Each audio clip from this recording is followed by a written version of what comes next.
following a path rather than having a goal. Because people, when they have a goal, they tend to not look at all the things that surround them, and they stay laser focused on that goal and they miss opportunities. Welcome back to another episode of The Pursuit of Purpose. My name is Chris Kiefer, and I am here with David Gaz, who is the founder of the Bureau of Small Projects. David, first of all, thank you so much for coming on. Chris, thank you for having me. I love what you do. So tell me what is the Bureau of Small Projects? Oh, I'd love to. So we're an ad agency or a branding agency. I guess I'd probably call us more of a branding agency. We work with small businesses, startups, and nonprofits, and generally businesses that are making a difference in the world. And I could tell you the whole story of why we do that if you've got patience and you'd like to hear it. There's a lot of intent around why we do what we do. Got it. I would love to start to jump into this idea of the kindness is contagious. I feel like that would be, that was something that caught my attention with what you have been doing. And it looks like it's a movie now. I'm sure it was an idea before it was a movie, but tell us a little bit about that. Oh, I'd love to. So, Kindness is Contagious. It's kind of started out as a documentary film. Where it happens, I used to be a partner in a firm that worked exclusively with Fortune 500 businesses and big brands. And this was now going on about 10 years ago. But while I was in this company, we were politically, I think, in a very similar time like today, where everybody kind of was mean to each other, treated each other poorly. I'm starting to think we've always been that way. And I was getting really frustrated because a lot of it was trickling over into business. Clients weren't treating people on our team very well. People on our team weren't treating other people very well in our company. And I stumbled across this article by these two guys, James Fowler and Nicholas Christakis, who had scientifically proven that kindness is contagious. That if they're from Harvard University, super smart guys, and they scientifically proven, not like The Secret where you throw stuff out in the universe and it comes back, but hard science, that if I do something nice for you, you'll do something nice for 4 more people statistically. And then each of those 4 people will do something nice for 4 more people, and so on and so on. And I was blown away when I read about this. And so immediately, being in branding and marketing my whole life, I thought, gosh, we love anything viral like that. How cool. And then having this issue with people treating people poorly in the company and our clients and all of that, I thought maybe this could solve my problem. So I used the resources we had at our disposal, which were pretty considerable, to produce a feature-length documentary, Kindness is Contagious, a film all about being nice, but then more importantly, the benefits of being nice. Because talking to these people, and then James Fowler introduced me to these guys, Dasher Keltner at UC Berkeley. Then they introduced me to folks at Stanford, at Yale. It kind of, the connections were contagious as well. And so I met all of these really smart people in the realm of science, in the science of kindness. And the unanimous decision, or the proof, the scientific evidence suggested that this whole thing about nice guys finishing last is completely wrong, just totally bogus. Nice guys actually, on average, make more money than not nice people, which really surprised me. You always think that mean people get rich real fast. But the vast majority of them wind up in jail. So I think that's why over the long run, the nice people do well. They have better jobs, which made sense because who hires jerks? They get more promotions. Again, who promotes jerks? You promote people that have your back. Better family lives, of course. More friends, which in today's social media world is super important. And then the thing that blew me away more than anything is they live longer. That nice, kind people actually scientifically proven live longer than not nice people. And so, Chris, being an entrepreneur, I started my first business, which is an ice cream truck, when I was 16 years old. And so being a lifelong, and I'm no youngster, lifelong serial entrepreneur, the next thing I wanted to know is, how does this play in the business world? And so we interviewed, as part of the film, businesses like Silicon Valley startups, nonprofits, healthcare organizations, businesses that were using kindness as a tool for success. And at that point, I got really jealous because these guys, their day job was making the world a better place. And my day job was sucking every last penny out of people's pockets. And so I wanted to think about what could I do to change that and make my day job be making the world a better place too. My son was born around the same time. And when you have kids, you start thinking about what you hand off to the next generation. And so, with that in mind, I came up with the idea that what if I teach the people who are making the world a better place how to suck every last penny out of people's pockets, but put it to use for good? I was just going to say, why are those mutually exclusive? Why can't you do that? And then, that, because I feel like with nonprofits, one of the problems oftentimes is that they think they don't need to run like an efficient, profitable business. Yeah, and I think people generally who are nice, they don't think about money. They don't want to talk about money, and which is good. I mean, I kind of like that about them, but I want to see them succeed, and I'd love to see like nonprofits. The more money they take in, the more people they can help. And so that's why if I thought if I taught them all the sneaky little tricks that we learned working with Fortune 500 companies, like all the branding and marketing tricks and stuff like that they use to make money, why not teach it to the people who are really doing good in the world? That's awesome. And so, how has that gone since teaching? Like, is the teaching of these topics like that's the movie, or that's back to the Bureau of Small Projects? Well, the Bureau is kind of showing you all the ways that people, or the movie is all about showing people all the ways that that kindness can help you succeed in life, and it's kind of more general, teaching all the sneaky little marketing tricks and stuff like that. That's what the Bureau does. Got it. And it turns out that these people wanted to learn how to suck every last penny out of people's pockets. Who knew? Who did? Yeah. Who did all of these nonprofit startups making a difference, nonprofits and small businesses making a difference in the world, those kind of people. Absolutely. Yeah. And so what's the like how can someone watch this documentary, or what's the easiest way to see it? Well, it's we got great distribution for it. Cinedigm, which is a humongous distributor, took us on. It's basically anywhere, Amazon, iTunes, any place that you look, except for Netflix, because they didn't want to pay enough money to Cinedigm to do it, which was a shame because I don't think that kindness should be about money. But for anybody that wants a free copy, there was a loophole that they missed the educational. They got all the rights, international rights to the film, everything, which is good. I'm glad we had a powerhouse distributor behind it. But they forgot about the educational rights. So anybody listening to this podcast, just email me at the Bureau of Small Projects. And as long as you learn from the film, I'll give you a free copy. Ah, interesting. That's awesome. Yeah, you have to learn from it, though, because we only have educational rights. That's awesome. I knew nothing about that. Sounds like an interesting world of distribution. So yeah, the another thing I know that you are big on is the Wheel of Fortune marketing process. Yes, well, this goes around to all these sneaky little tricks that we use, that we kind of repurpose from my old life, working with Fortune 500 and companies and big brands.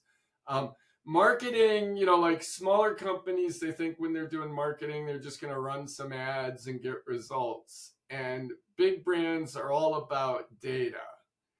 And the Wheel of Fortune marketing process that we use, and again, use this stuff responsibly. I'm going to tell you a bunch of little sneaky tricks after that. But the Wheel of Fortune, basically what it does is it starts out with strategy. Most smaller companies, when they think of branding, they think of a logo, they think of colors, they think of fonts, stuff like that. Big brands, they think of strategy. And how do you get that strategy out to the world? So if you want to attract business to yourself, if you want to attract customers, members, if you're a nonprofit, users if you have an app or something like that. What you have to do is think of the strategy and basically what is it about you, your product, your service, your company that's different and better than your competitors. It's all focused around that. What makes you different? And then once you can get that down to a sentence or so, that's the that's the headline of your ads. And it's also it would be like the headline on your website or wherever those ads lead.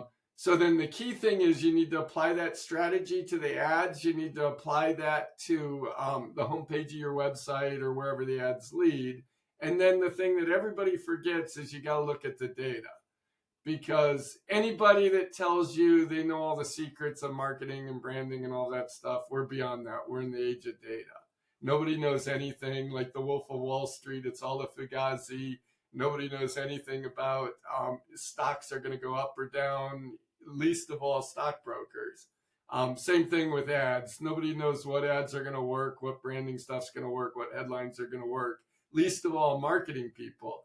So you have to look at the data, then you adjust the strategy based on the data, reapply it to the headline of your ads. And the ads doesn't have to be a digital ad. It could be a poster, a billboard. It could be a postcard, whatever you're using to get people to come to your website. I like websites because it's a very easy way to track all the data. You can do it in stores and brick and mortar, but it's a lot harder. And then you reapply the new strategy to your website, to different sections of the website. Look at the heat maps and analytics and the data that comes from that. And then if your changes made it worse, revert back to where it was working well. And then if it makes it better, use that as your new starting point. And then look at the data, adjust your strategy, your ads, your landing page, data, ads, strategy, ads, landing page, et cetera, et cetera. And so very methodical. It's like a scientific process for running a campaign. Yep, and that's one of the part of the sneaky little tricks that we do with smaller organizations. Big brands, as you know, it's all about the data. They track everything. And smaller organizations, they don't do it so much, but there's so many tools that are basically free tools or inexpensive tools out there. You can track anything, and from a business standpoint, it's all good. The privacy thing, nobody's really trying to find out about your personal life. You hear a lot on the news about people invading people's privacy with this stuff.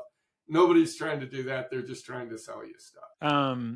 Interesting. So what else is like on your mind these days? What are you up to? What's the goal for David in the next 3 to 5 years? And now a quick word from our sponsor, which is Boolean Review. Boolean is a review software that my wife and I own, and we sell this software to home service businesses. So I know there are many different people that listen to this podcast, but if you know someone, an electrician, an HVAC business, a painting company, maybe a coffee stand, someone that is providing service to customers and get found online by customers, we would love to talk to them. This is a review software that is the highest converting review software in the home service space in particular. And if you're wondering what that means, if you have 100 clients in your business, the typical business gets between 1 to 2% of those customers. So for every 100, they would get one person or two people to leave them a review on Google. Other review softwares get between 3 and 5%, and the Boolean review software gets 20% of your customers to leave you Google reviews, and these are fantastic Google reviews with lots of words, keywords that are going to help with SEO, pictures, stories, the names of your employees. So if you want to learn more, check out booleanreview.com. And now back to the episode. It's interesting that you bring that up. I was listening to your episode that you just released with your grandfather, and I thought that was really beautiful. It was really poetic. And then I noticed that you asked a question about goals. And I thought your goal, the way you talked about goals was really interesting. That you had mentioned, don't do a goal that you can achieve. It was kind of, and I'm paraphrasing here. You said it much better than I am. but you mentioned do a goal that's hard, because if you hit your goal and you're like 50 years old, what do you do with the rest of your life? But I want to start a conversation maybe with you. Um, what if you forgot goals altogether and started thinking about the path? Because that's what I've always done my whole life. And I'm not quite as old as your grandfather by a long shot, but I'm getting up there. And I'm a big advocate of the path, because The journey. the journey, yes, following a path rather than having a goal. Because I think people, when they have a goal, they tend to not look at all the things that surround them, and they stay laser focused on that goal and they miss opportunities. Um, in Silicon Valley, everybody talks about doing the pivot. And companies that stay laser focused on a goal, they often fail because they don't hit their goal. But if you notice, we're not hitting our goal, but you're looking at opportunities, you're looking at the path, you can pivot, change your goal, go down another path, and then it becomes about the journey. So, yes, I mean, I have stuff to say on that. Was there a direct question on that, or any other comment on that? Not really a question. I wanted to just kind of have you entertain that. I thought what you were saying about goals was interesting. I remember when I was in school, I was told shoot for the stars, and if you shoot for the moon, and you make it halfway, you're just like in the upper atmosphere of the Earth. But if you shoot for the stars and you make it halfway, you're a million times farther than the moon. Mm. And I used to love that metaphor, but now I'm really into the path. You just follow the path. Go on an adventure. Without knowing where it's going to lead, it just looks like an interesting path to go down. And then, all you have are opportunity. Yeah, I think that there's a balance, in my opinion, of if you're just focusing purely on the journey, like you could end up going in circles, but having a great time in the moment, but you don't really, know the direction that you're heading. Whereas like you can still have fun on the journey, and you should plan, like I like using the analogy of the road trip.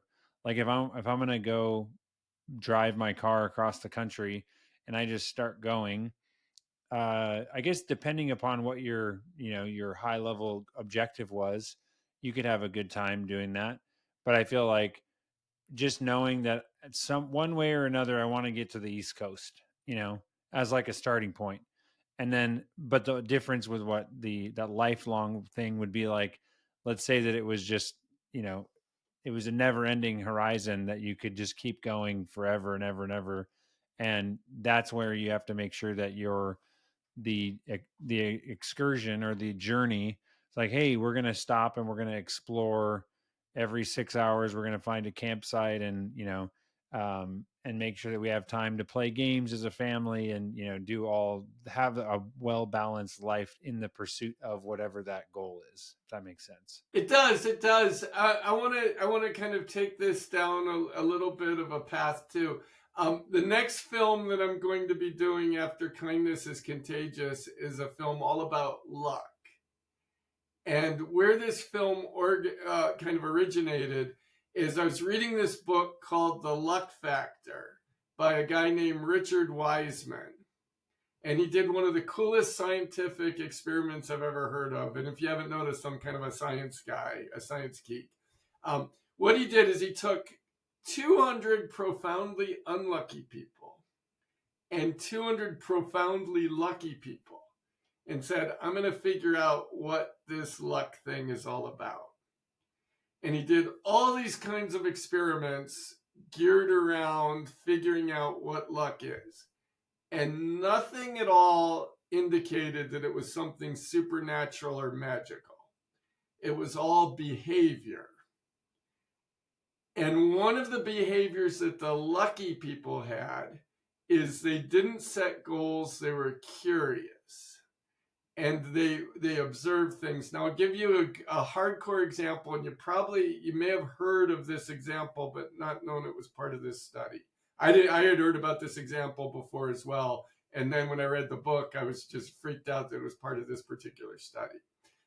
He took all of these people and he put them in a room, and he gave them a newspaper. And he said, count all of the pictures in the newspaper. And if you guess correctly, you've got 10 minutes to do it. If you guess correctly, I'll give you $20. And so about 5-6 minutes or so, most of the lucky people dropped the newspaper off on his desk and said, there's 423 pictures in this newspaper. The unlucky people were still counting well after the 10 minutes had expired, because 400 is a lot to count to. It was a pretty thick newspaper. It's a lot to count up like that. And so how did these lucky people know the number of pictures in there? Well, the headline on the front page said there are 426 pictures in this newspaper.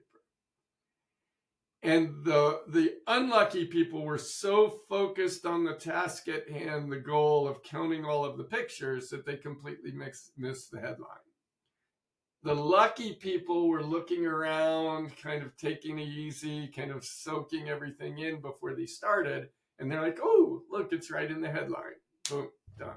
Curiosity is, that's something I'm obsessed with. I think that's one of the reasons why I do the podcast, is because it's just an opportunity with the people that I get to meet to come across. It's like an opportunity to practice being curious in real life with people, and just like, all right, I'm going to ask you questions for 30 minutes and see if I can learn something from you, and the fact that it turns out you can learn something from everybody, So I absolutely love that. And I love that little anecdote too. Yeah, well, you'd strike me as somebody that doesn't need to read the book, because you probably have all of the behaviors that lucky people have. Maybe. Well, that actually goes directly into my question I ask everybody, which is 3 book recommendations and why. Yep. So the first one would definitely be The Luck Factor by Richard Wiseman. For exactly the reasons. It teaches you all the behaviors on how to be lucky. The thing that's beautiful about behavior, and why I wanted to do the movie, is because behavior can be changed. And so if you're an unlucky person, change your behavior and you'll turn into a lucky person. And who doesn't want to be a lucky person? Absolutely. The other one would be Anti-Fragile. And this is more of a business book recommendation. And it's by Nicholas Taleb. And Anti-Fragile is very, very interesting. I mean, I think it's it's a business book, but I think it's about philosophy of modern life. And the whole premise of Anti-Fragile is, previously, or kind of, I think the standard way of looking at businesses are, there's fragile businesses and there's strong businesses. And often the strong businesses fail. And this book was written right around the .com revolution, when all of these businesses that were just killing it, the next day they all just ceased to exist. They disappeared. And I think around like crypto and stuff like that, we're having another resurgence of that, maybe with AI as well. And his take on this, that I think just perfectly sums up life these days, is anti-fragile is the opposite of fragile, not strong. And what it means is that, like, when you're lifting weights, right? You've got weak people and you've got strong people that lift weights. But the people who constantly lift weights, their muscles get stronger and stronger and stronger. You don't just stop at being strong.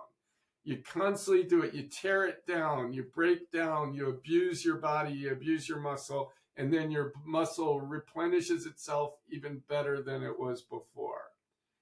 And that's the metaphor that he uses in Anti-Fragile, that it's not fragile and strong, it's fragile and anti-fragile, and the strong company's in the middle. And the world's changing so quickly now that if you're like, woohoo, we're strong, you're done. You're a dinosaur. That you have to be always lifting weights, flexing your muscles, learning more. I think it works well as a person from a personal standpoint as well. I notice a lot of friends of mine that'll say, oh, the world's passed me by. They just gave my job, fired me, and gave my job to somebody younger that works for half my salary. And as a business owner, of course, if somebody half your, younger than you can do your job just as well as you at half the salary, I'm going to give it to them as well. right? What you have to do is always stay ahead of everything, be anti-fragile, always be learning, always be trying new things. The world changes so quickly that if you start something now, in 2 years you will be an expert, and everything that you were good at 2 years ago will be obsolete. That's true. I love that. And it's like, hey, if you aren't, there's new stuff being created all the time that you have the opportunity to become one of the leading experts on, because nobody else has had a running start, And what's the last book? Is A River Runs Through It. It's a poetic book about fly fishing. And then what is a favorite movie? Favorite movie? It's funny because I wanted to say A River Runs Through It. They made a movie of that, and I love that as well. My Kindness is Contagious wants to say Pay It Forward. But the real favorite movie, I think, is one by Denis Villeneuve that came out a couple years ago called Arrival. And it was just a movie that just made you really appreciate everything you have at this moment in life. It's a science fiction movie, but it was one of the most poetic. That's about aliens, right? And they're communicating. They have to figure out how to communicate with the aliens that invade our planet. Yeah, well, the aliens weren't invading. We thought they were invading. They weren't invading. What they did is it's about language, and what they did is they came to Earth. Everybody freaked out and thought they're invading. The army got involved, and they brought in a linguist to communicate with them. And the way that the aliens' language was structured is within their existence, time doesn't exist. That because their language was circular, and so instead of having a beginning of a sentence and an end of a sentence, it was all one thing. And so the aliens could see the future and the past at the same time.